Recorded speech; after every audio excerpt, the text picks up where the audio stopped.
Look way, way up. Yes, I'm back talking with Julian Black Antelope. How are you? Good, how are you? Gee, it seemed like only a minute ago we were chatting. So I was checking out your IMDb page, and honestly, you have not stopped working for the last, 15 years or so? And you're not only an actor, but you're a writer, director. You've had so many gigs where you're doing everything.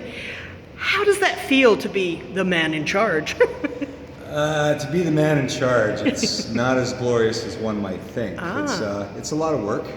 It's a lot of people management. It's a lot of responsibility too. A lot of stress. But I feel that it's worth it. I started on this path when I got into film and television because I used to work crew positions because I was an actor trying to build myself as an actor, and I figured I'm not going to get close to it if I'm working at a factory, so I'm going to work in crew, and so I can study actors because I was poor and I couldn't afford acting schools. And I realized very quickly when I was looking around me that there's no other Indigenous people working in these crews, and I kind of wondered why.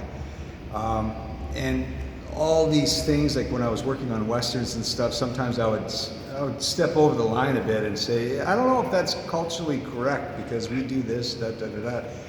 And then I seen the need, because they actually valued that interruption and that bit of advice, as a director and a producer. So I realized that I think in order for us to properly portray our perspectives, to make sure that they're shown the right way, is for us to tell it, and that means learning how to do it for myself. So I dug in hard, did it the hard way through trial and error, through experience. I'm self-taught at everything that I've done. Or that I still do today, and I've worked my way up the ladder.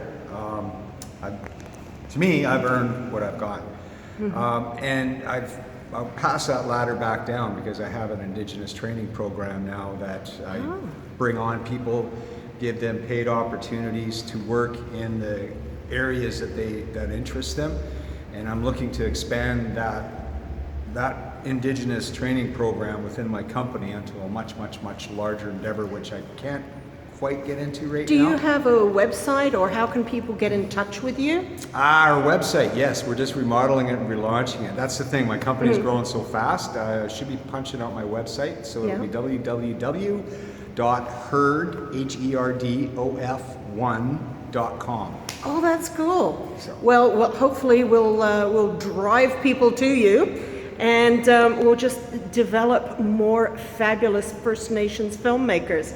Thank you so much. Thank you. How was that?